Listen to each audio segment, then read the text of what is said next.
बिस्मिल्लाहिर्रहमानिर्रहीम। आज हम जो बेटा नेक्स्ट टॉपिक स्टडी करेंगे ये है जी मैग्नेटिक प्रॉपर्टीज़ ऑफ सॉलिड्स। तो इस टॉपिक में हमने ये चीज़ डिस्कस करनी है कि what is the origin of magnetic properties in solids, कि सॉलिड के अंदर जो मैग्नेटिक प्रॉपर्टीज़ हैं वो किस वजह से डिवेल्प होती हैं। तो इस ओरिजिन को ट्रेस आउट करने के लिए हम यहाँ पे दो एग्ज़ाम्पल स्टडी करेंगे कि फ़र्ज़ करें कि हमारे पास एक लॉन्ग बार मैग्नेट है, एक लंबाई के रुख मकनातीस है, सलाख़ी मकनातीस। और ये हम जानते हैं कि मैग्नेट के दो पोल होते हैं, north pole and south pole. और मैग्नेट के इर्द गिर्द मैग्नेटिक फील्ड जो है एग्जिस्ट करती है, और इस मैग्नेटिक फील्ड को हम ये पेपर के ऊपर लाइंस ड्रा करके शो करते हैं। तो ये जो लाइन हैं जो मैग्नेटिक फील्ड की मौजूदगी को ज़ाहिर करती हैं, इसको हम नाम देते हैं मैग्नेटिक फील्ड लाइंस। और अगर हम इस लॉन्ग बार मैग्नेट की इस मैग्नेटिक फील्ड इसको कंपेयर करें magnetic field due to current in a long solenoid, ये एक सिलेंड्रिकल यानी सिलेंडर की शेप की जो कॉइल होती है, लॉन्ग सिलेंड्रिकल कॉइल, इसको हम नाम देते हैं सोलिनॉइड। तो इसके अंदर भी जब करंट गुजारी जाती है तो करंट के फ़्लो की वजह से करंट कैरिंग जो सोलिनॉइड है इसके अंदर उसके सराउंडिंग एरिया में मैग्नेटिक फील्ड पैदा होती है। तो ये जो बार मैग्नेट की मैग्नेटिक फील्ड है और सोलिनॉइड की मैग्नेटिक फील्ड दोनों सिमिलर हैं। इसी तरह अगर हम शॉर्ट मैग्नेट लें, छोटे साइज़ का एक मैग्नेट है, ये इसका नॉर्थ बीटा पोल है और ये साउथ, तो magnetic field is directed from north to south.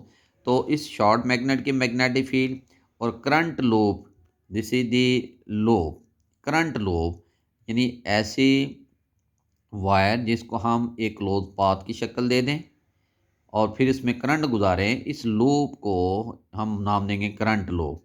तो करंट लूप की मैग्नेटिक फील्ड, जबकि शॉर्ट मैग्नेट इसकी मैग्नेटिक फील्ड, ये दोनों सिमिलर हैं।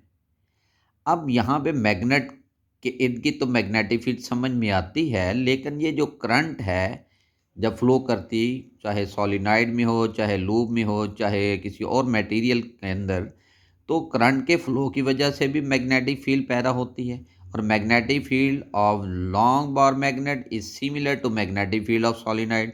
इसी तरह magnetic field of a short magnet is similar to magnetic field of a current लो।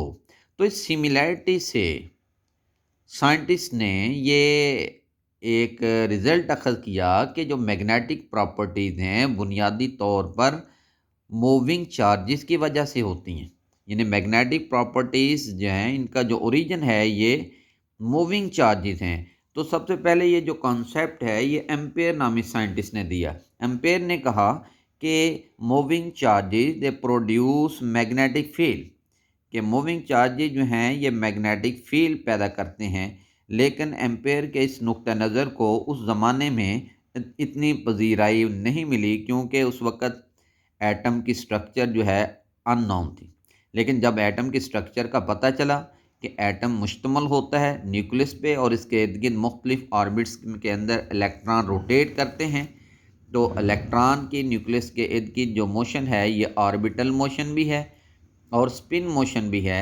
अब ये जो इलेक्ट्रॉन की हरकत हो रही है न्यूक्लियस के इर्द गिर्द, ऑर्बिटल एंड स्पिन मोशन, तो ये जो मूविंग चार्जेस हैं, ये moving charges around the nucleus जो रोटेट कर रहे हैं, ये मैग्नेटिक फील्ड की वजह बनते हैं। तो फिर हम कह सकते हैं कि तमाम मटेरियल्स ये मुश्तमल हैं एटम पे, और हर एटम में न्यूक्लियस के इर्द गिर्द इलेक्ट्रॉन रोटेट कर रहे हैं।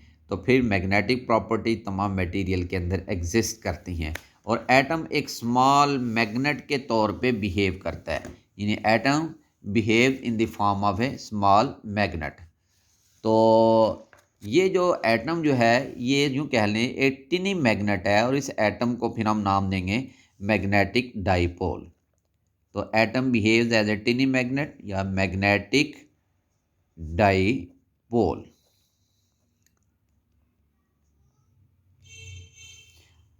तो तो एम्पेयर ने ये नुक्ता नज़र पेश किया कि हर जो मटेरियल है चूँकि वो एटम पर मुश्तमल है और एटम में ये जो सर्कुलेटिंग इलेक्ट्रॉन्स हैं यानी मूविंग चार्जेस ये मैग्नेटिक प्रॉपर्टीज़ की वजह बनते हैं। तो हम फिर ये कंक्लूड कर सकते हैं कि ये जो जब भी मैग्नेटिक फील्ड होगी एक नॉर्थ पोल होगा और एक साउथ पोल, और नॉर्थ पोल जो है एक साइड पे अगर मौजूद है तो दूसरी साइड पे लाजमी तौर पे साउथ पोल होगा। And it is impossible to obtain a single pole, यानी नॉर्थ पोल सिर्फ होना ये नामुमकिन है। एक अगर पोल नॉर्थ है तो दूसरा लाजमी तौर पर साउथ पोल होगा।